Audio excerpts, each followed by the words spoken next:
hari itu aku menerima undangan pernikahan dari seorang teman yang tinggal di perkampungan cukup jauh dari kota. Untuk mencapai rumahnya, aku harus melewati jalan setapak yang panjang, diapit oleh kebun bambu yang rimbun. Sayangnya pada hari pernikahan aku tidak bisa hadir karena urusan pekerjaan. Maka, aku memutuskan untuk datang keesokan harinya untuk mengucapkan selamat dan memberikan hadiah kecil sebagai kenang-kenangan. Aku pulang dari PT sekitar pukul 5 sore. Matahari mulai merunduk ke ufuk barat, mewarnai langit dengan semburat jingga. Perjalanan ke rumah temanku memakan waktu sekitar 1 jam. Aku memperhitungkan agar bisa tiba sebelum gelap, tapi ternyata perjalanan lebih lama dari yang kukira. Ketika memasuki kebun bambu, waktu sudah menunjukkan pukul 6:15, hampir maghrib. Suasana di sana begitu sunyi. Tidak ada seorang pun yang berlalu lalang, hanya terdengar suara angin yang berdesir di antara dedaunan bambu. Cahaya dari lampu motorku menjadi satu-satunya penerangan di tengah kegelapan yang mulai menyelimuti. Aku menambah kecepatan, ingin segera keluar dari tempat itu. Namun, saat melewati tikungan kecil, sesuatu membuatku memperlambat laju motor. Di tengah kebun, aku melihat sebuah bayangan berdiri di antara batang-batang bambu. Aku mengernyit, mencoba meyakinkan diri bahwa itu hanya ilusi. Tapi saat lampu motor menerangi sosok itu, tubuhku seketika meremang. Di sana berdiri seseorang dengan pakaian kompang camping. Kepalanya tertunduk, rambutnya panjang menutupi wajahnya. Aku mencoba mengabaikannya dan tetap melaju, tapi tiba-tiba angin bertiup kencang, membuat dedaunan bambu berbisik nyaring.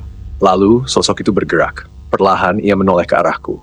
Wajahnya terlihat jelas, pucat, matanya hitam pekat, dan mulutnya robek hingga ke pipi. Aku tersentak dan refleks menarik gas motor lebih dalam. Namun sebelum sempat menjauh, aku melihat sesuatu yang membuat jantungku hampir berhenti berdetak. Sosok itu melangkah ke tengah jalan, tepat di depanku. Aku mengerem mendadak, hampir terjatuh. Kini jaraknya hanya sekitar 5 meter dariku. Aku bisa melihat tubuhnya yang kurus kering, seperti mayat yang telah lama membusuk. Bau anyir samar tercium di udara. Tiba-tiba terdengar suara gemerisik dari belakangku. Aku melirik ke kaca spion dan melihat bayangan lain di antara batang bambu. Sesuatu merayap keluar dari dalam kegelapan. Sosok itu bukan hanya satu. Aku tidak berpikir panjang lagi. Dengan panik, aku menarik gas motor dan melaju secepat mungkin menerobos kegelapan kebun bambu tanpa menoleh ke belakang. Jantungku berdegup kencang, keringat dingin membasahi pelipis. Begitu keluar dari kebun, aku merasa sedikit lega. Namun saat aku menoleh ke kaca spion, bulu kuduku kembali berdiri. Di ujung jalan masuk kebun bambu, sosok itu masih berdiri, menatapku dari kejauhan. Sesampainya di rumah temanku, aku menceritakan apa yang kualami. Ia terdiam sejenak sebelum berkata, "Kamu melewati kebun bambu itu pas maghrib?" Aku mengangguk. Ia menarik napas dalam sebelum melanjutkan. "Dulu, ada seorang perempuan yang ditemukan tewas di kebun itu. Dia tidak menggantung diri, tapi ditemukan dalam kondisi tubuh penuh luka, seperti habis diseret ke dalam kebun. Sejak saat itu, sering ada yang melihat bayangannya di sana, terutama saat maghrib." Aku terdiam. Tubuhku merinding. Aku bersyukur masih selamat, tapi kejadian itu terus terbayang di benakku. Sejak hari itu aku bersumpah tidak akan pernah lagi melewati kebun bambu itu saat senja. Temanku menarik napas panjang sebelum melanjutkan ceritanya. Dulu, sekitar 5 tahun yang lalu ada seorang perempuan muda yang ditemukan tewas di kebun bambu itu. Namanya tidak banyak disebut orang, tapi dari cerita warga sekitar, dia adalah seorang pendatang yang bekerja di pabrik tidak jauh dari sini. Dia tinggal di kos-kosan kecil di desa sebelah. Aku mulai merasakan tengkuku meremang, tapi tetap mendengarkan dengan saksama. Saat itu, dia sedang dalam perjalanan pulang dari tempat kerjanya. Sama seperti kamu tadi, dia melewati kebun bambu itu saat maghrib. Menurut kesaksian warga, dia memang sering pulang agak malam karena shift kerja yang berbeda dengan teman-temannya. Tapi malam itu, dia tidak pernah sampai di rumahnya. Aku menelan ludah, semakin merasakan ada sesuatu yang tidak beres dengan kebun bambu itu. Keesokan harinya, seorang petani yang hendak pergi ke sawah menemukan mayatnya di dalam kebun bambu hanya beberapa meter dari jalan setapak. Tubuhnya penuh luka lebam, wajahnya hampir tidak dikenali, dan pakaiannya robek-robek.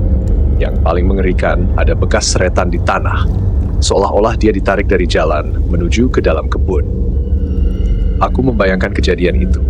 Hawa dingin menjalar di punggungku. Polisi datang dan melakukan penyelidikan. Dari hasil otopsi, Ditemukan bahwa dia mengalami kekerasan sebelum akhirnya dibunuh. Kemungkinan besar dia dicegat saat melewati jalan itu. Kemudian diseret ke dalam kebun bambu dan dihabisi di sana. Terus, siapa pelakunya? Tanyaku dengan suara pelan. Itulah masalahnya. Sampai sekarang kasus itu tidak pernah terungkap. Tidak ada saksi yang melihat langsung kejadiannya. Tidak ada petunjuk jelas siapa yang melakukannya. Polisi sempat mencurigai beberapa orang, termasuk seorang pria yang pernah dekat dengannya, tapi tidak ada cukup bukti. Aku mulai memahami kenapa suasana di kebun bambu tadi terasa begitu mencekam. Mungkin bukan hanya karena gelap dan sepi, tapi karena ada sejarah kelam yang tertinggal di sana. Warga sekitar percaya kalau arwahnya masih gentayangan. Beberapa orang yang melewati kebun itu saat senja atau malam hari mengaku melihat bayangan perempuan berdiri di antara batang bambu atau mendengar suara langkah kaki di belakang mereka meskipun tidak ada siapa-siapa. Aku terdiam.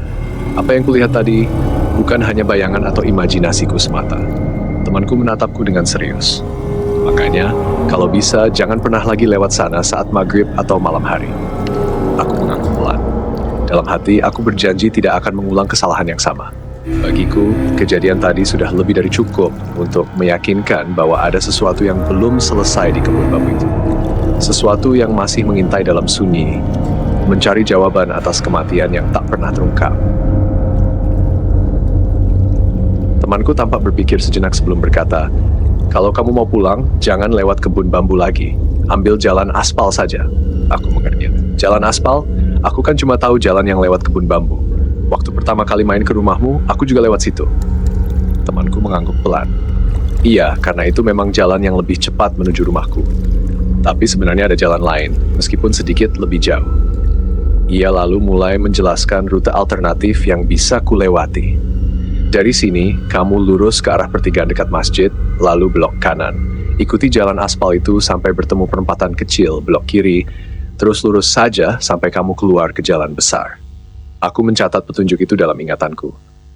Jalannya sepi juga? Tanyaku. Masih sedikit ragu. Sepi, tapi setidaknya ada penerangan di sana. Ada beberapa lampu jalan yang dipasang di sepanjang jalannya, jadi nggak segelap kebun bambu tadi, jawabnya.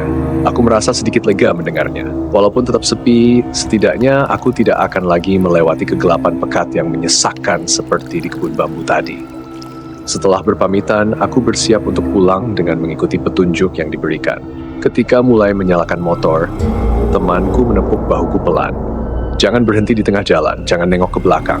Langsung saja jalan terus sampai keluar ke jalan besar. Aku menelan ludah. Kenapa? Dia tidak menjawab langsung. Hanya menatapku dengan ekspresi serius sebelum berkata, "Pokoknya jangan." Perasaanku mulai tidak enak lagi. Namun, aku memilih untuk menurut.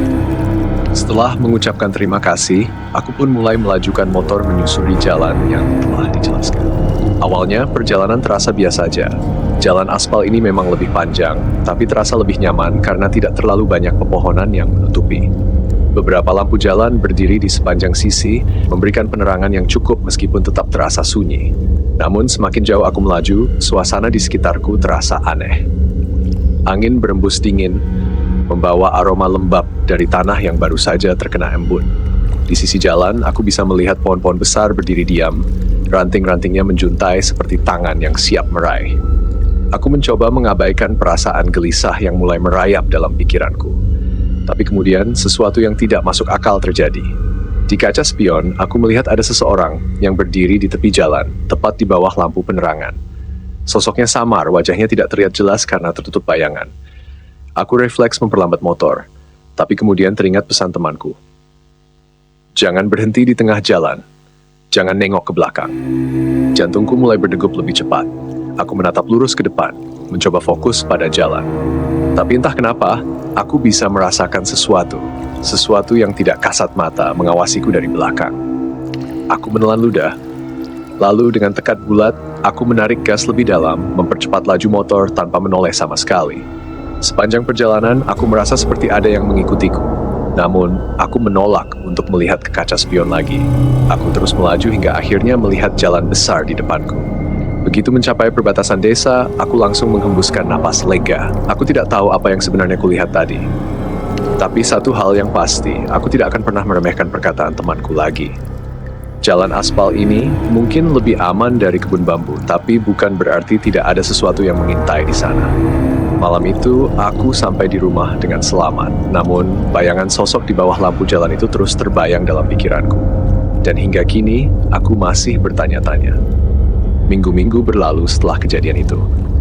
Aku mencoba melupakan pengalaman mengerikan yang kualami di perjalanan pulang dari rumah temanku. Namun, rasa penasaran masih menggangguku. Apa sebenarnya yang kulihat di jalan alternatif itu? Apakah hanya imajinasiku atau memang ada sesuatu yang tidak kasat mata di sana? Setelah masa cuti nikahnya selesai, temanku kembali bekerja di PT. Kebetulan saat itu aku sedang kena shift malam, dan di malam pertama ia kembali, kami bertemu saat jam istirahat pukul 2 dini hari di kantin. Aku duduk di kursi biasa dengan secangkir kopi di tangan, sementara temanku mengambil makanannya. Saat ia duduk di hadapanku, aku langsung membuka obrolan. Gue mau cerita soal perjalanan pulang waktu itu, kataku pelan, memastikan tidak ada orang lain yang mendengar. Temanku menatapku dengan ekspresi penasaran. Kenapa? Ada apa? Aku menarik napas panjang sebelum mulai bercerita. Jadi, waktu gue pulang lewat jalan aspal yang lo kasih tahu, awalnya aman-aman aja. Sepi sih, tapi setidaknya ada lampu jalan, jadi nggak segelap kebun bambu. Temanku mengangguk. Iya, memang lebih sepi, tapi lebih aman. Aku melanjutkan. Nah, tapi pas gue udah agak jauh di jalan itu, gue lihat sesuatu di kaca spion. Temanku yang sedang menyuap makanannya tiba-tiba berhenti. Apa yang lo lihat? Ada sosok berdiri di bawah lampu jalan. Gue nggak lihat wajahnya, tapi gue yakin ada seseorang di sana. Ekspresi temanku berubah serius. Ia meletakkan sendoknya dan menatapku dengan mata sedikit melebar. Lo berhenti nggak? Gue inget kata-kata lo. Jadi gue nggak berhenti, nggak nengok ke belakang, langsung tancap gas sampai keluar ke jalan besar. Kataku sedikit berbisik karena mulai merinding sendiri saat mengingat kejadian itu. Temanku terdiam sejenak, lalu menarik napas panjang. Berarti lo juga ngalamin. Aku mengerutkan dahi. Maksud lo udah tahu soal ini? Temanku mengangguk pelan. Sebenarnya, gue kasih tahu lo jalan itu karena lebih aman dibanding kebun bambu. Tapi bukan berarti jalan itu benar-benar bersih dari hal-hal aneh. Aku mulai merasa tidak nyaman. Lo pernah ngalamin juga? Temanku mengangguk lagi. Nggak cuma gue. Beberapa orang yang pulang malam lewat jalan itu juga pernah lihat sosok yang sama. Ada yang bilang pernah lihat perempuan berdiri diam di bawah lampu jalan. Ada juga yang dengar suara langkah kaki di belakang mereka. Tapi pas nengok, nggak ada siapa-siapa. Aku semakin merinding. Siapa sebenarnya sosok itu? Temanku menghela napas. Warga di sekitar situ percaya kalau itu arwah seseorang yang dulu pernah mengalami kecelakaan di jalan itu. Katanya dulu ada seorang pria yang tewas tertabrak di sana. Waktu itu, jalan aspal itu masih sepi banget, belum ada lampu seperti sekarang. Dia tertabrak kendaraan yang melaju kencang dan langsung meninggal di tempat. Aku menelan ludah. Jadi, yang gue lihat itu arwahnya. Entahlah, jawab temanku dengan nada berat. Tapi yang jelas, sejak kejadian itu banyak orang yang mengalami kejadian aneh di sana.